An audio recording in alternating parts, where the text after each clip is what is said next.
आता परिस्थितीचं बदलायचं तर जैसे थे परिस्थिती आहे, सुधारलेली नाहीये. दुसरी गोष्ट म्हणजे आमच्या समस्या जाणून घ्या, आम्हाला काय पाहिजे हे तुम्ही लक्षात घ्या. आणि डेव्हलप तुम्ही काय करणार आहे?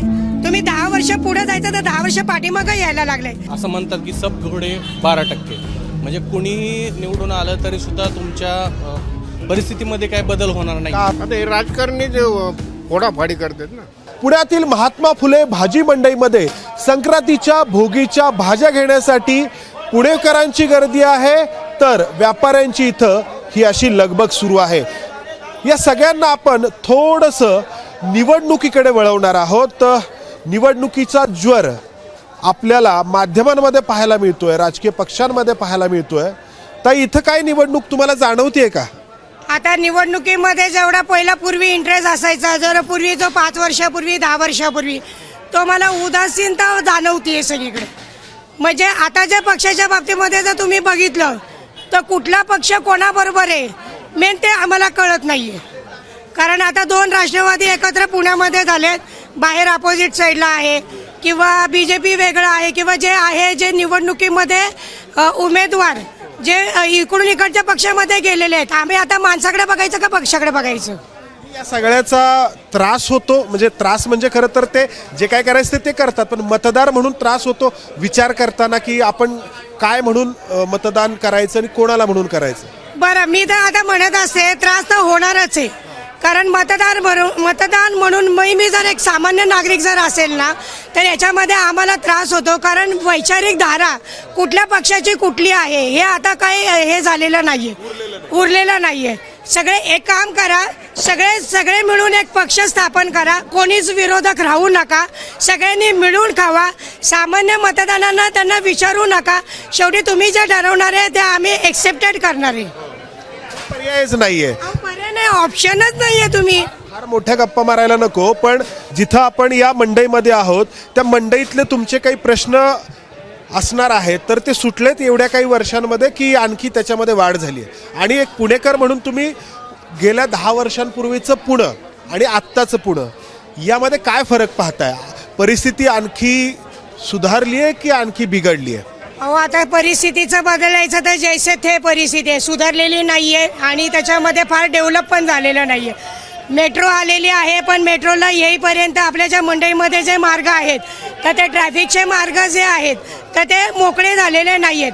अजूनही काही सुविधा आहे, काही समस्या आहेत, त्याच्याकडे लक्ष द्यायला वेळ नाही. जे ते येते ते सगळं ते राजकारणाकडेच सगळेजण हे करतात. सामान्य नागरिक म्हणून आमच्या प्रश्नांकडे तुम्ही हे लक्ष द्या. दुसरी गोष्ट म्हणजे आमच्या समस्या जाणून घ्या, आम्हाला काय पाहिजे हे तुम्ही लक्षात घ्या. कारण एक तुम्ही नेते मंडळी म्हणून आम्ही तुमच्याकडून अपेक्षा ठेवायची का नाही यावेळेस? आणि डेव्हलप तुम्ही काय करणार आहे? तुम्ही 10 वर्ष पुढे जायचं तर 10 वर्ष पाठीमागे यायला लागले. 10 वर्षापूर्वीचं पुणे बघितलं तर किती वेगळं होतं. आताचं पुणे म्हणजे राजकारणामध्ये जर तुम्ही बघितलं तर लोकांना इंटरेस्ट राहिलेला नाहीये. म्हणजे सभांची गर्दी किंवा नेत्यांची आश्वासनं आमच्यासारख्या माध्यमांमधून इतक्या सगळ्या गोष्टी दिसतात.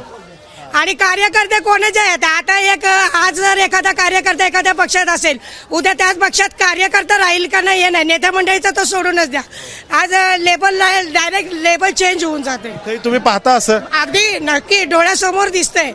म्हणजे इव्हन आमच्या इथे राष्ट्रवादीचं होते ते आता बीजेपीमध्ये गेलेले.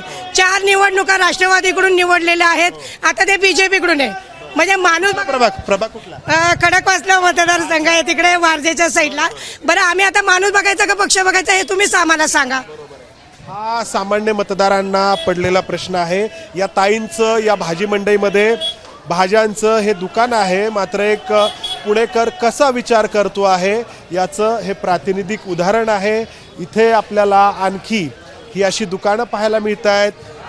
पुणेकर आहेत, त्याचबरोबर या ठिकाणी इथले जे व्यापारी आहेत तर ते व्यापारी देखील आपल्याला त्यांच्या काही प्रतिक्रिया देणार आहेत. नमस्कार. नमस्कार. काय खूप सगळा निवडणुकीचा माहोल आहे असं बोललं जातंय, तुम्हाला जाणवतो तो माहोल? आणि जाणवत असेल तर कसा जाणवतो? जाणवतं ॲक्च्युअली तसं म्हणजे धिंगाणच चालू आहे सगळ्यांचा. सगळेजण आपापल्या परीने निवडून येण्याचा प्रयत्न करतात.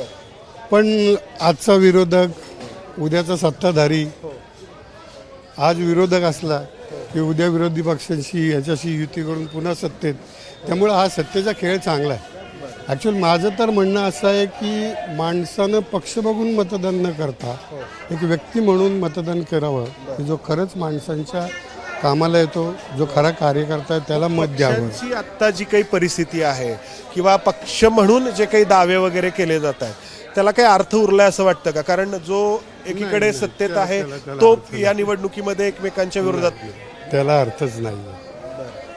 पक्ष म्हणून आपण त्याला अर्थ लावूच शकत नाही, कारण प्रत्येकाला सत्तेतच जायचं, विरोधात बसायची कोणाला इच्छा नाही आहे. पूर्वी विरोधक होते की ज्यांचं खरंच चांगले विरोधक म्हणून नाव घेतलं जायचं. ॲक्च्युली एक वेळ शरद पवारांचं सुद्धा नाव घेतलं जायचं की हा सच्चा विरोधक आहे म्हणून. आता काय झालं असं तुम्हाला वाटतं की ही अशी परिस्थिती झाली आणि ही परिस्थिती महाराष्ट्राला पुढे नेणारी आहे का मागे नेणारी आहे? ॲक्च्युअल याच्यामध्ये जनतेचा पार्ट जास्त आहे बरं, की जनतेनंच ठरवायचं आहे की आपल्याला महाराष्ट्राला पुढं न्यायचं आहे का तिथंच ठेवायचं आहे. बरोबर आहे की नाही? एकदम पॉलिटिकल उत्तर आहे. तुम्ही पुणेकर आहात, कुठून आलात? मी स्वारगेटवरून आलो. अच्छा, भाजी घेतली? हो, घेतली ना. काय म्हणजे भोगीची सगळी तयारी? हो हो हो, आता किंक्रांत आहे ना 2 दिवसांनी, त्यासाठी. किंक्रांतीच्याच दिवशी मला वाटतंय दुसऱ्या दिवशी, संक्रांतीच्या दुसऱ्या दिवशी दुसऱ्या दिवशी मतदान आहे. बरोबर. काय विचार केलाय? सध्या तरी परिस्थिती अशी आहे की म्हणजे मतदारांनी देशात, राज्यात आणि स्थानिक पातळीवर वेगवेगळा विचार केला पाहिजे. कारण आपण इथं जेव्हा आपल्या समस्या घेऊन जातो तेव्हा आपला जो नगरसेवक आहे तो खूप महत्त्वाचा आहे.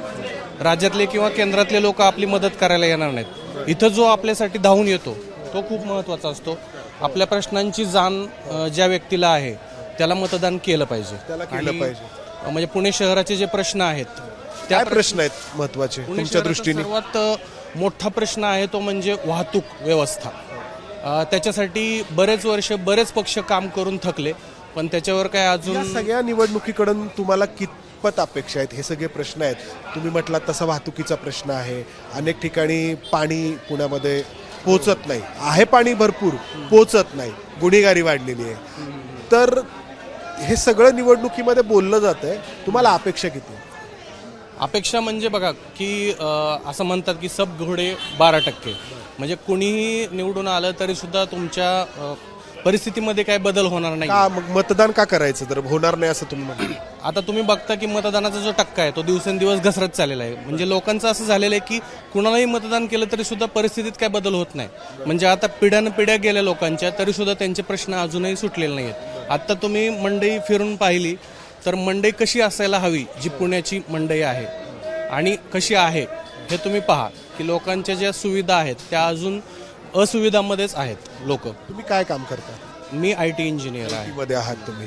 तर IT मध्ये तुम्ही म्हटलात की बऱ्याच काही गोष्टी सुरू आहे, डेव्हलपमेंट सुरू आहेत, अमेरिकेकडून काही निर्बंध आहेत, त्याचा काही परिणाम इथं होत असेल किंवा अजून तुमच्यापर्यंत आला नसेल. तुम्ही म्हटलात की प्रत्येक निवडणुकीत मतदारांनी वेगळा विचार करावा, बरोबर? असं का वाटतं तुम्हाला? कारण बघा की आत्ता तुम्हाला तुमचं म्हणजे सरळ स्पष्ट बोलतो मी, तुमचं गटार तुंबलं किंवा तुम्हाला काही स्थानिक प्रॉब्लेम आला, म्हणजे आता एका ठिकाणी खूप अपघात होत आहेत तर गतिरोधक हवा इथं, तर ह्या गोष्टी तुमचा आमदार सोडवणार नाही आहे किंवा तुमचा खासदार सोडवणार नाही, हा तुमचा नगरसेवकच सोडवणार आहे. आणि जो नगरसेवक तुम्हाला मतदान झाल्यानंतर थेट 5 वर्षांनी दिसतो अशा नगरसेवकाला मतदान करू नका. म्हणजे लोकांना अनुभव आलेला आहे. अर्थाने व्यक्ती बघून मतदान करा, पक्ष बघून करू नका. भले तो अपक्ष असू द्या पण त्याने तुमचं काम केलं पाहिजे. तुम्ही फोन केला. शेवटचं जे काही सुरू आहे म्हणजे महाराष्ट्रामध्ये बघितलं की या पक्षातून त्या पक्षात जात आहेत लोक घाऊक पद्धतीनं. आधी याची चर्चा व्हायची,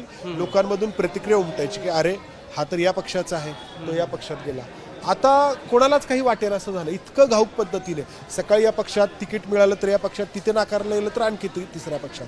तर ही जी परिस्थिती आहे, एक सगळं सपाटीकरण झालंय किंवा एका अर्थाने नम असं झालंय की लोकांच्या भावनाच एका अर्थाने ज्या आहेत त्या अशा नम झालेल्या आहेत या राजकारणाबद्दलच्या. तर ते काम का झालंय असं तुम्हाला वाटतं आणि याचा काय परिणाम होईल असं वाटतं? कसं आहे बघा, आधी कसं व्हायचं की दर 5 वर्षांनी निवडणुका यायच्या.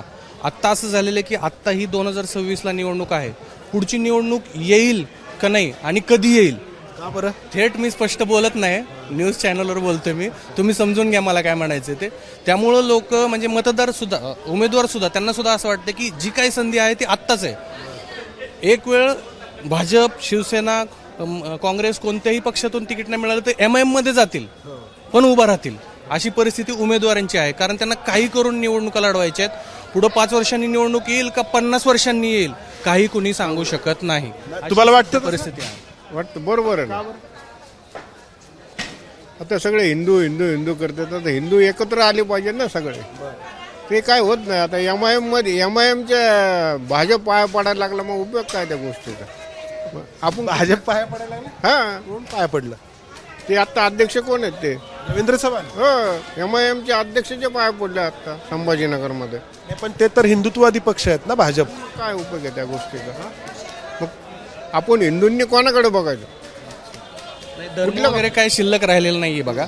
म्हणजे भाजप राजकारणी तर खूप दावा करतात, आम्ही या धर्माचा खूप पाठीराखे आहोत किंवा आम्ही या धर्मासाठी खूप काही करतो आहोत, हे बघा. किंवा ते सांगण्यात दुसऱ्या धर्माबद्दल खूप काही बोललं जातं. नाही, हे बघा, धर्म शेवटी कसा आहे की तुम्ही स्वतः जो पाळताय ना त्याच्यावर अवलंबून आहे. कुणी राजकारणी येऊन तुमच्या धर्माचं रक्षण करेल असं अजिबात होऊ शकत नाही. कारण लोकशाही ही आत्ता आली आहे. धर्म आपला पूर्वापार आहे, वेदांपासून आपला धर्म आहे आणि धर्माचं रक्षण हे धर्मातल्या लोकांनी केलेलं आहे, कुणी राजकारण्यांनी केलेलं नाहीये. आता जे पक्ष दावा करतात त्यांनी किती दावा करू द्या की आम्ही या धर्माचं रक्षण करतोय वगैरे, तसं असेल तर यांचा काहीसा अपेक्षाभंग झालाय का?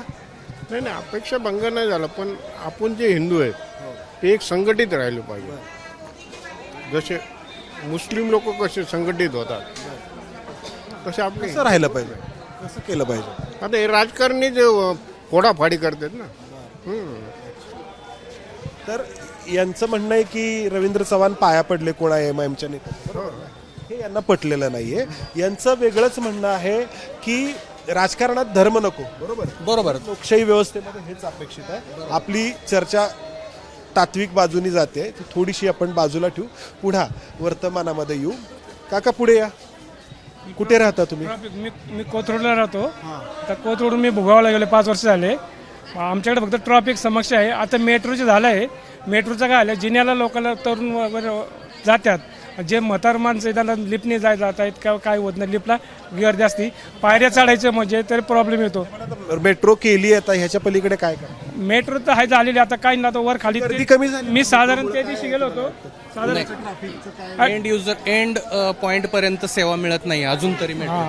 आता सध्या ट्रॉफिकचं स्टेशनला वर जाणाऱ्या लोकांना पर्याय झालेला आहे. पण काय होतं, जिने चढणे वगैरे कधी काय लिफ्टने पण जाणं काही काही होत नाही. काही वयस्कर माणसं मध्ये मध्ये थांबून जातात. कारण मी त्या दिवशी स्वतः गेलो होतो पाहायला. ही झाली समस्या. आता एकूण जे काही राजकारण सुरू आहे, नाही, राजकारणाबद्दल मी काय बोलू शकत नाही.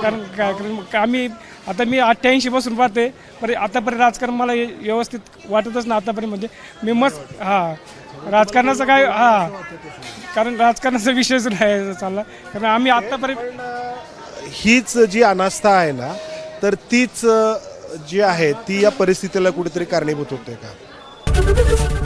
ABP माझा, उघडा डोळे बघा नीट.